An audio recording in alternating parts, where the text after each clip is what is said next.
الصلاة والسلام عليك يا رسول الله وعلى آلك وأصحابك يا حبيب الله الصلاة والسلام عليك يا نبي الله وعلى آلك وأصحابك يا نور الله۔ درود پاک کی فضیلت پر بڑی پیاری حدیث پاک سرکار مدینہ صلی اللہ تعالی علیہ وسلم کا فرمان عافیت نشان ہے، اے لوگو بے شک بروز قیامت اس کی دہشتوں اور حساب کتاب سے جلد نجات پانے والا شخص وہ ہوگا جس نے تم میں سے مجھ پر دنیا کے اندر بکثرت درود شریف پڑھے ہوں گے۔ ہم الحمدللہ ہر جمعے ہی تقریباً یہ حدیث پاک سنتے ہیں کہ جس کا مضمون ہے کہ جو کوئی شخص جمعہ کے دن 200 بار درود پاک پڑھے، حدیث پاک کے مضمون کے مطابق اس کے 200 برس کے گناہ معاف کر دیے جاتے ہیں۔ صلو علی الحبیب صلی اللہ تعالی علی محمد صلی اللہ علیہ وسلم۔ ہماری زندگی کا ایک بہت اہم ساتھی ہے جس کو ہم سفر کہا جاتا ہے۔ اسلام بیوی کے بارے میں کیا درس دیتا ہے، اور فیملی ممبر سے اب بھی بہت پیار کر رہے ہوتے ہیں مگر بعض اوقات بیوی کو بڑا ڈیگریڈ کرتے ہیں۔ ہم شاید بھول گئے ہیں کہ ہماری زندگی کا بہت بڑا حصہ جس کے ساتھ گزرا ہے، ہم اس کے ساتھ بعض اوقات زیادتی کرتے ہیں۔ ہم کاروبار میں تکلیف میں ہوں، ہم باہر کسی ٹینشن میں ہوں، کسی بندے سے کسی بات کوئی بری لگ گئی، سارا غصہ آ کر اب بندے نے اپنی زوجہ پہ نکالنا ہے، کیونکہ وہ بیچاری تو کچھ نہیں کہہ سکے گی۔ پہلے کے زمانے جاہلیت میں بھی یہی تھا کہ عورتوں کو پیر کی جوتی سے زیادہ ذلیل سمجھا جاتا تھا، مگر کیا آج بھی کچھ گھرانوں میں ایسا نہیں ہے؟ ہماری زوجہ کی شاید ہر دعا میں ہم ہوتے ہیں۔ ہم اپنی بیوی کے لیے کتنی دعا کرتے ہیں، غور کیجیے۔ حالانکہ میں نے دیکھا ہے کہ جن کی شریک حیات دنیا سے جاتی ہے نا، وہ لوگوں کو میں نے ٹوٹتے بھی دیکھا ہے۔ تو ایسا نہ کریں، جس طرح وہ آپ کے لیے محبت کا اظہار، دعاؤں کی آپ کی خدمت گار ہے، آپ بھی اس کے لیے اچھا برتاؤ کریں۔ اور نبی پاک کا کیا انداز تھا؟ میں تو آج اسلام کی شریعت کی، اللہ کے نبی کی بات کرنے آپ کے سامنے آیا۔ اللہ کے حبیب علیہ الصلوۃ والسلام سے سوال کیا گیا کہ حضور آپ کو دنیا میں سب سے زیادہ پسند کون ہے؟ اللہ کے حبیب نے فرمایا عائشہ۔ نبی پاک نے اپنی زوجہ کا نام لیا۔ پھر نبی پاک گھر اپنی ازواج کے ساتھ کیا انداز ہوتا تھا؟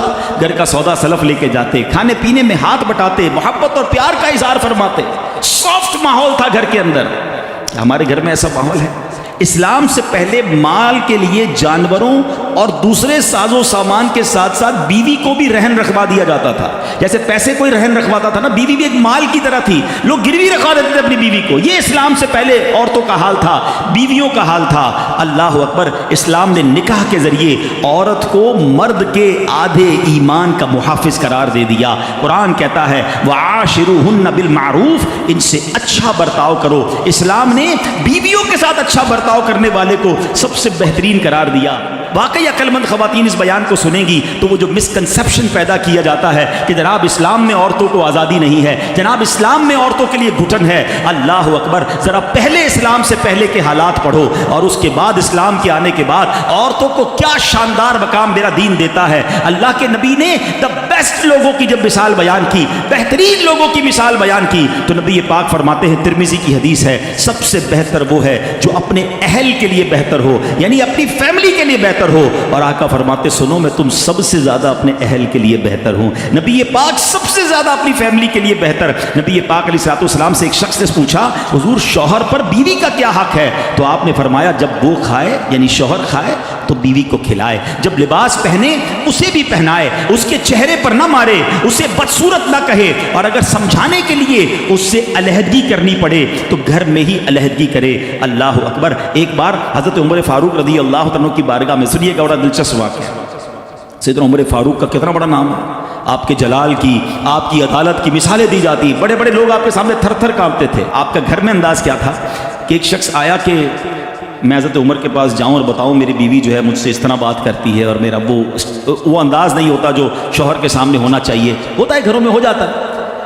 تو حضرت عمر کے دروازے پر پہنچا نا، تو اندر سے اسے سیدنا عمر فاروق رضی اللہ تعالیٰ عنہ کی زوجہ ام کلثوم رضی اللہ تعالیٰ عنہ کی ناراضگی کی عالم میں گفتگو کرتے ہوئے سنا۔ وہ حضرت عمر سے بات کر رہی تھی، تو وہ شوہر سوچنے لگا کہ میں تو اپنی بیوی کی شکایت لے کر آیا تھا، حضرت کے تو گھر کا بھی معاملہ ہی ایسا ہی ہے۔ تو وہ کہتے میں واپس ہونے لگا۔ حضرت عمر نے بلا لیا، کیوں آئے تھے؟ تو کہا کہ میں تو حضرت اپنی بیوی کی شکایت کرنے آیا تھا، مگر میں آپ کے دروازے پر آیا، آپ کا بھی معاملہ ہی ایسا ہی ہے، تو میں سمجھ گیا ہم دونوں ایک ہی معاملے میں ہی ہیں۔ اب حضرت عمر نے جو ان کی تربیت فرمائی نا، آپ نے فرمایا میری بیوی کے مجھ پر چند رائٹس ہیں، چند حقوق ہیں، مجھے اس سے چند فائدے حاصل ہوتے ہیں جس کی بنا پر میں اس سے درگزر کرتا ہوں۔ پہلا یہ کہ یہ میرے لیے جہنم کی آڑ ہے، میرا دل اس کی وجہ سے حرام کاموں سے بچا رہتا ہے۔ نمبر دو، جب میں گھر سے نکل جاتا ہوں یہ میری خزانچی بن جاتی ہے، یعنی میرے مال کی نگہبان بن جاتی ہے، میری دھوبن بن جاتی ہے، میرے کپڑے دھوتی ہے، میرے بچے کی پرورش کرتی ہے، میرے لیے روٹیاں اور کھانے پکاتی ہے۔ تو وہ شخص کہتا ہے یہ سارے فائدے تو مجھے بھی اپنی بیوی سے حاصل ہیں، تو میں تو کبھی درگزر سے کام نہیں لیتا، وہ مجھے کہتی میں اسے لڑنا شروع کر دیتا ہوں۔ کہتا آج آپ کی بات سے نصیحت مل گئی، اب میں اپنی بیوی کی چھوٹی موٹی باتوں کو میں بھی درگزر کر دوں۔ کتنی پیاری بات بتائی، ہم وہ ساری باتیں بھول جاتے ہیں، ایک غلطی پر پکڑ لیتے ہیں، ایک غلطی پر ڈانٹتے ہیں، ہر غلطی پر جناب ایسا نہیں ہوتا، ہر غلطی کی سزا سزائے موت نہیں ہوتی ہے، ہم غلطیاں نہیں کرتے۔ اگر جس طرح ہم اپنی بیوی کو اور غلطی پر ڈانٹتے وہ ڈانٹنا شروع کر دے پھر کیا حال ہوگا؟ تو ایسا نہ کرے، وہ بھی دل رکھتی ہے، ہم نے کسی انسان سے شادی کی ہے، کمپیوٹر سے نہیں کی، ٹھیک ہے نا، تو کمپیوٹر بھی آج کل وائرس آ جاتا ہے، تو وہ تو عمر بن عاص نے کہا کہ یہ کیسی رسم ہے، اسلام میں تو ایسا ہرگز نہیں ہو سکتا، کیونکہ اب اسلام آ چکا تھا اور مصر فتح ہو چکا تھا، مسلمانوں کے اب وہاں احکامات جاری تھے۔ تو آپ نے فرمایا کہ یہ اسلام تو پرانی اور واہیات رسموں کو مٹاتا ہے، جو پرانی واہیات رسمیں ہیں۔ تو لوگوں نے کہا کہ اگر آپ نے ایسا کیا تو دریا کی روانی کم ہو جائے گی۔ آپ نے کہا نہیں ہو سکتا۔ اب ایسا ہی ہوا کہ دریا کی روانی کم ہوتی گئی۔ اب لوگوں نے سوچا کہ اب پانی کم ہو جائے گا تو زندگی مشکل ہو جائے گی، تو ان لوگوں نے وہاں سے کوچ کرنے کا ارادہ شروع کیا۔ حضرت عمر بن عاص نے اب امیر المومنین حضرت عمر فاروق رضی اللہ تعالیٰ عنہ کو خط لکھا اور عرض کی حضور ایسا ایسا معاملہ ہے اور لوگ ایسی بری رسم چلاتے تھے، میں نے وہ رسم کا منع کر دیا کہ اسلام ان رسموں کی اجازت نہیں دیتا، مگر حضور اب تو پانی بھی کم ہونے لگ گیا ہے۔ اللہ اکبر۔ حضرت عمر بن خطاب رضی اللہ تعالیٰ کی شان دیکھیں، امیر المومنین نے ایک خط لکھا اور کہا کہ یہ رکا جو ہے دریائے نیل میں ڈال دینا۔ آپ نے ایک خط لکھ کر بھیجا کہ یہ رکا جو ہے دریائے نیل میں ڈال دینا۔ حضرت عمر بن عاص کو جب وہ رکا پہنچا، وہ لیٹر پہنچا، تو آپ نے اس لیٹر میں کیا دیکھا کہ لیٹر میں لکھا تھا اے دریائے نیل، اگر تو خود جاری ہوتا ہے تو نہ جاری ہو، اور اللہ کے حکم سے جاری ہوتا ہے تو میں واحد قہار عز و جل سے عرض گزار ہوں کہ تجھے جاری فرما دے۔ حضرت عمر بن عاص نے وہ رکا جو ہے دریائے نیل میں ڈالا۔ اللہ اکبر، ایک رات میں دریا کا پانی 16 گز بڑھ گیا، اور وہ دن ہے آج کا دن ہے، دریائے نیل کبھی سوکھا نہیں ہے۔ مصر سے وہ رسم ہی ختم ہو گئی، اور سبحان اللہ دریائے نیل جاری و ساری ہے۔ اللہ اکبر۔ اس ایک واقعے میں بہت کچھ ہے سیکھنے کو۔ پہلی بات تو کیا سیکھنے کو ملی کہ چاہیں تو اشاروں سے اپنے کایا ہی پلٹ دیں دنیا کی، چاہیں تو اشاروں سے اپنے کایا ہی پلٹ دیں دنیا کی، یہ شان ہے ان کے غلاموں کی، سرکار کا عالم کیا ہوگا۔ حضرت عمر کی شان دیکھیں، حضرت عمر کے واقعات اگر پڑھیں نا، جو لوگ کرامات کے منکر ہیں یا جو لوگ اولیاء کرام کی جناب کمالات کو نہیں سمجھ پاتے، صرف حضرت عمر کی سیرت کو پڑھ لیں۔ حدیث کی کتابوں میں مضبوط روایتوں میں یہ واقعات موجود ہیں۔ ایک بار حضرت عمر کے دور میں زلزلہ آیا، تھوڑے عرصے پہلے بھی کئی ملکوں میں زلزلہ آیا، بڑی تباہی آئی۔ لوگ کہتے ہیں ارتھ کوئک آ جائے تو رکتا نہیں ہے۔ ایک تو شان مصطفیٰ ہے کہ نبی پاک نے احد پہاڑ پر ٹھوکر لگا کر فرمایا تھا اے احد رک جا، تجھ پر ایک نبی، ایک صدیق اور 2 شہید موجود ہیں۔